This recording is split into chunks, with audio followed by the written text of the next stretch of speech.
Hello friends, welcome to my YouTube channel English with Mukesh. और friends, आज हम cover करेंगे English syllabus exam for teacher recruitment. Chhattisgarh शिक्षक भर्ती परीक्षा में इंग्लिश टीचर अर्थात वर्ग 2 का जो एग्ज़ाम होना है उसका हम सिलेबस देखेंगे।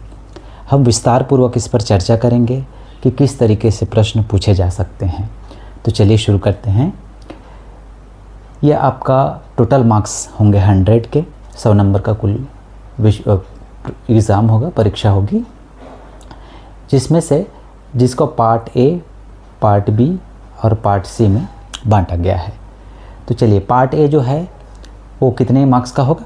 50 नंबर का, पार्ट बी 15 नंबर के और पार्ट सी जो है जनरल स्टडीज़ एंड लैंग्वेज वो 35 नंबर के। तो फ्रेंड्स, इस तरह से आपका टोटल मार्क्स होता है 100।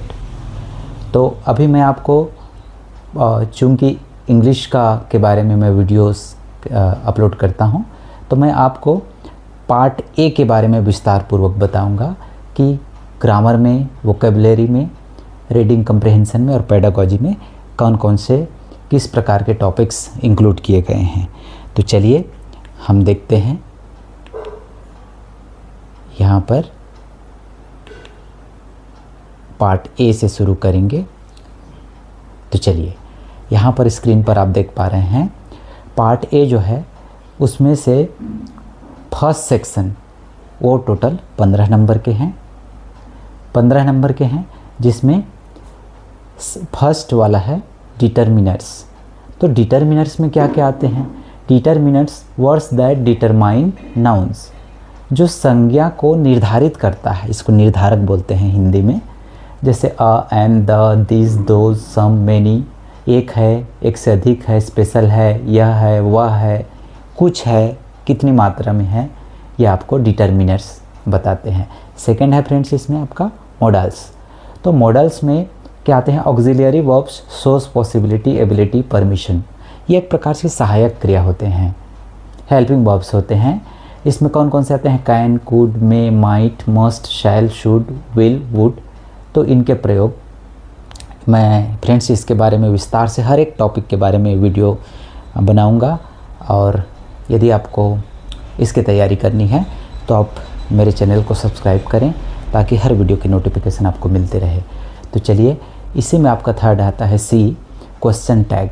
क्वेश्चन टैग होता क्या है? Tag added to a sentence to form a question. किसी भी एक सेंटेंस के लास्ट में हम हेल्पिंग वर्ब के साथ सब्जेक्ट को जोड़ देते हैं और क्वेश्चन मार्क लगा देते हैं। इस तरीके से प्रश्न बना देते हैं, एक टैग लगा देते हैं, जिससे जो साधारण वाक्य है वो इंट्रोगेटिव बन जाता है। इसी में आपका चौथा है D number, finite and non finite verbs, phrasal verbs. ये क्या होते हैं? फाइनाइट मेन वर्ब होता है, नॉन फाइनाइट है जिसमें ऐसी क्रिया होती है जिसमें सब्जेक्ट नहीं होता है। फ्रेजल वर्ब्स, 2 और मोर वर्ड्स, आइडियोमेटिक मीनिंग। तो जिसमें क्या करते हैं? एक या दो, जैसे गिव अप। गिव अप में 2 शब्द शामिल हैं, give in, look up, take off. तो ये मिलकर एक तीसरा अर्थ बनाते हैं, तो इसको कहा जाता है फ्रेजल वर्ब्स। इसी में आपका डी के बाद ई है friends, agreement between subject and verbs. Subject और वर्ब के बीच में जो अग्रीमेंट होता है, जिसके आधार पे कौन सा सब्जेक्ट है और वर्ब उसमें कौन सा आएगा। जैसा सब्जेक्ट होगा वैसा वर्ब होगा। यदि सब्जेक्ट सिंगुलर है तो वर्ब भी सब सिंगुलर होगा, यदि सब्जेक्ट प्लूरल है तो वर्ब भी प्लूरल होगा। इसी तरीके से हम देखेंगे F, tenses, kinds and transformation. Tenses 3 प्रकार के बेसिकली होते हैं, present tense, future tense and past tense. तो प्रत्येक टेंस के चारों जो टाइप्स होते हैं उसके बारे में आपसे प्रश्न पूछा जा सकता है। तो ये एफ तक इस इमेज में कवर हुआ है। दूसरे स्लाइड में मैं आपको ले चलता हूँ, वहाँ पर आपको मिलेगा यहाँ GHIJKL तक, उसी का कुछ हिस्सा उस पेज में नहीं आ पाया। तो इसमें है आपका आइडेंटिफाइंग क्लॉजेस। क्लॉजेस में इसमें स्पेशली क्या क्या है? रिलेटिव क्लॉज, जिसमें defining, non defining, adverb clause, noun clause, non finite clause. तो क्लॉजेस क्या होते हैं? Clauses are groups of words having a subject and a verb. Clauses क्या होते हैं? वर्ड्स के समूह होते हैं जिसमें एक सब्जेक्ट होता है और एक वर्ब होता है। तो हमको उसको पहचानना है कि उसमें कौन सा क्लॉज है। जैसे यहाँ पर एग्जांपल है, the man who won the race is my friend, relative clause है। रिलेटिव क्लॉज क्यों है? क्योंकि जिस आदमी ने रेस जीता हुआ है वह माई फ्रेंड, वो मेरा रिलेटिव है, तो हम रिलेट करते हैं उस व्यक्ति को। तो ये आपका क्लॉज आएगा।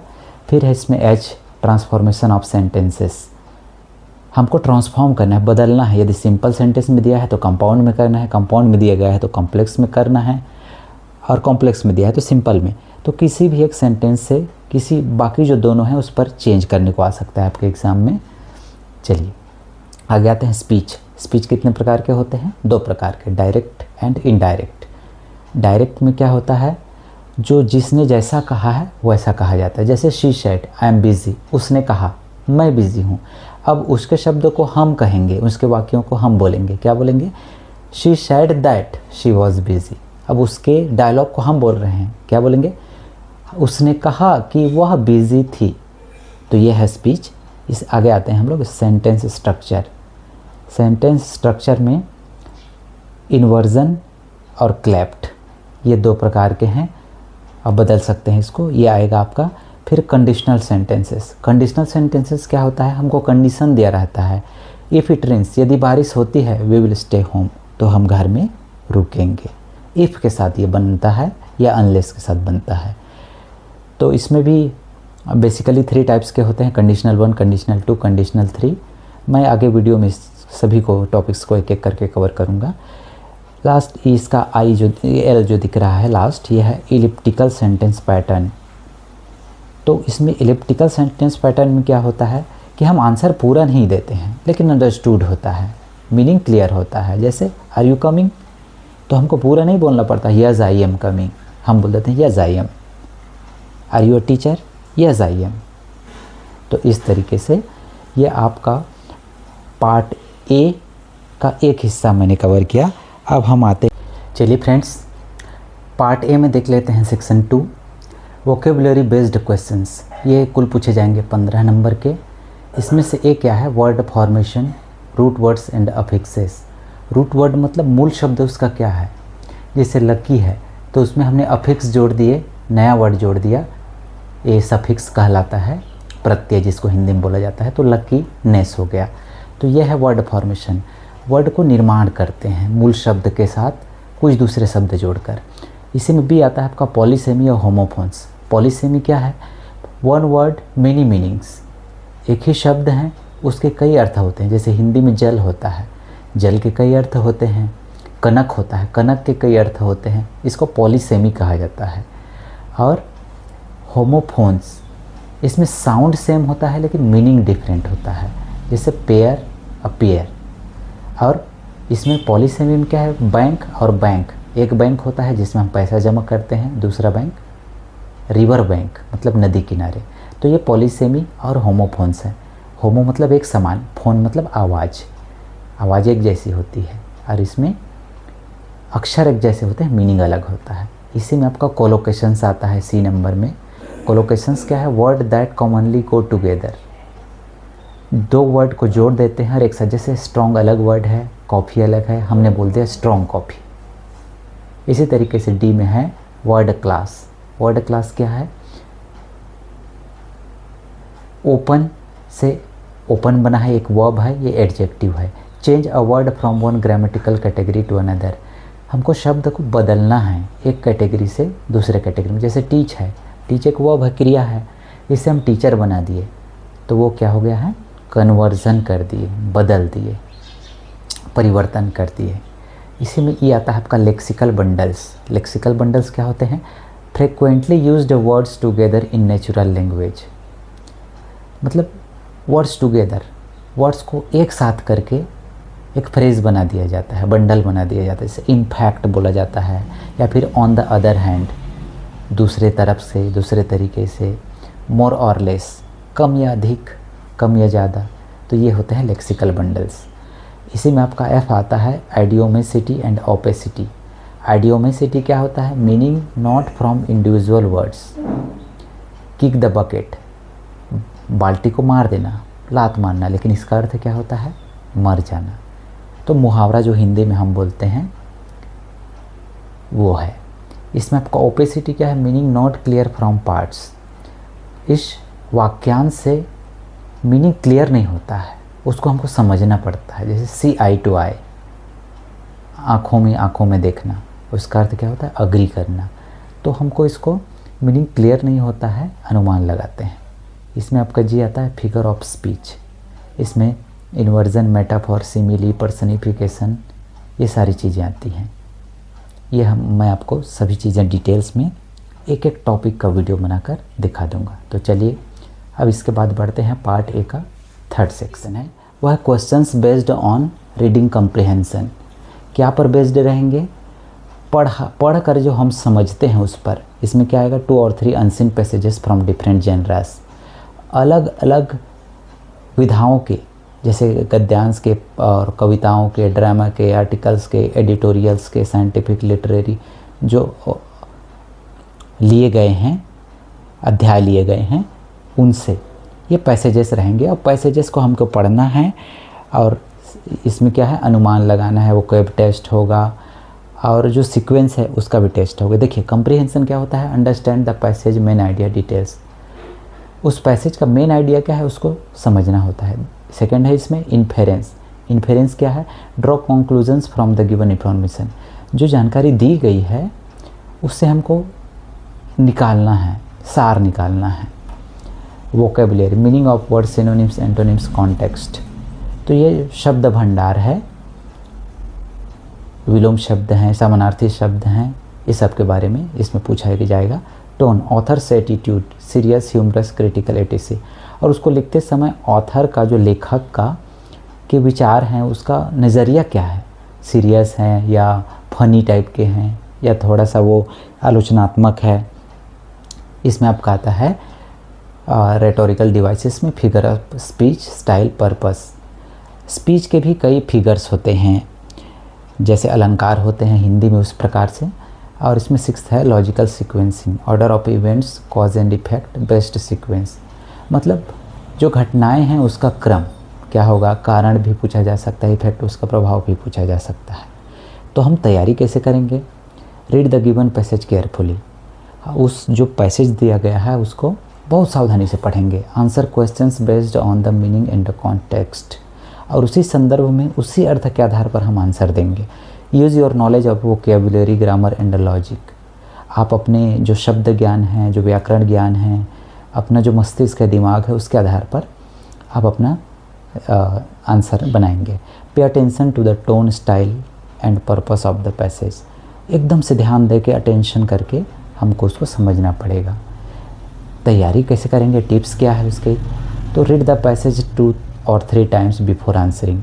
हमको उस पैसेज को केवल एक बार पढ़ के आंसर नहीं देना है, उसको हमें 2 या 3 बार पढ़ना है। अगला क्या है tips, underline key words, names, dates and important points.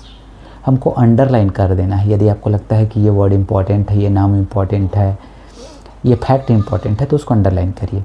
Use elimination method in MCQs if any. Elimination method क्या होता है, मान लीजिए 4 हमको ऑप्शन दिए गए हैं, तो उसमें से हाँ ये आंसर नहीं हो सकता है, उसको एलिमिनेट कर दिए, मतलब निकाल दिए बाहर। फिर दूसरा, हाँ ये भी आंसर नहीं हो सकता, इसको भी निकाल दिए। अब बचे 2, तो 2 में से कौन सा ज़्यादा रिलेटेड लग रहा है, तो इसको बोला जाता है एलिमिनेशन मेथड। तो MCQ में इसको यूज़ किया जाता है। थिंक लॉजिकली, और हमको तथ्य के साथ सोचना है, तर्क के साथ सोचना है, गेस नहीं करना है, और पैसेज से क्लू भी उपयोग नहीं करना है। अगला टिप्स क्या है इसमें, improve reading speed and comprehension. आपके पढ़ने की जो गति है और समझने की जो रफ्तार है उसको आप लोग इम्प्रूव कीजिए, तब आप ज़्यादा अच्छे तरीके से इसको कर पाएंगे। हाँ, पार्ट 4 ये भी 10 मार्क्स के होंगे। इसमें क्या रहेगा, pedagogy of language development, language learning and acquisition. भाषा को समझेंगे कैसे, उसका अधिग्रहण कैसे करेंगे। लिंग्विस्टिक सिस्टम ऑफ लैंग्वेजेस, भाषा को की भाषाई पद्धतियाँ कैसी होती हैं। लैंग्वेज स्किल्स, किसी भाषा को समझने के लिए कौन कौन से कौशल होने चाहिए। Role of listening and speaking in language learning and function of language. किसी भी भाषा को सीखने के लिए और उसके भाषा के कार्य को समझने के लिए लिसनिंग और स्पीकिंग का क्या रोल है, कि क्या भूमिका है, इसको इसमें पूछा जाएगा। Method of teaching second language. देखिए हिंदी हमारा क्या है, फर्स्ट लैंग्वेज है, मदर टंग है। हम सेकंड लैंग्वेज जब सीखते हैं तो किसके संदर्भ में सीखेंगे, इंग्लिश लैंग्वेज टीचिंग के संदर्भ में, कि अंग्रेजी भाषा को कैसे पढ़ाया जाता है। Challenges of teaching language in a diverse classroom. अब किसी भी भाषा को पढ़ाना है सामान्य स्थिति में तो आप पढ़ा सकते हैं, लेकिन डाइवर्स विविधता भरे कक्ष में जहाँ सभी स्तर के बच्चे होंगे, लिंग्विस्टिक डिफ़िकल्टीज़, भाषाई कठिनाइयाँ कौन कौन सी आती हैं, लर्निंग एंड परफॉर्मेंस एरर्स, सीखने में और प्रदर्शन करने में कौन सी त्रुटियाँ गलतियाँ होती हैं। टीचिंग लर्निंग मटेरियल्स, TLM बोला जाता है इसको, सहायक अधिगम सामग्री। मतलब हम पढ़ाने के दौरान कौन कौन सी वस्तुओं का उनसे बनी और TLM का उपयोग करते हैं जिससे बच्चे बड़ी आसानी से सीख पाएंगे, जैसे text book, multimedia materials, multilingual resources of the classroom. तो हम और उसमें सामग्रियों का उपयोग करते हैं जिनसे उनका कॉन्सेप्ट है वो क्लियर हो जाता है, तो उसको कहा जाता है टीचिंग लर्निंग मटेरियल्स।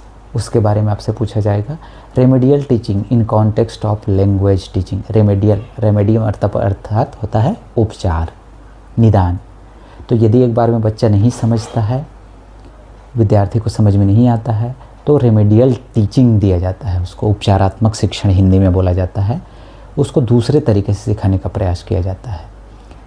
तो ये है फ्रेंड्स आपका एक संक्षिप्त रूप में सिलेबस।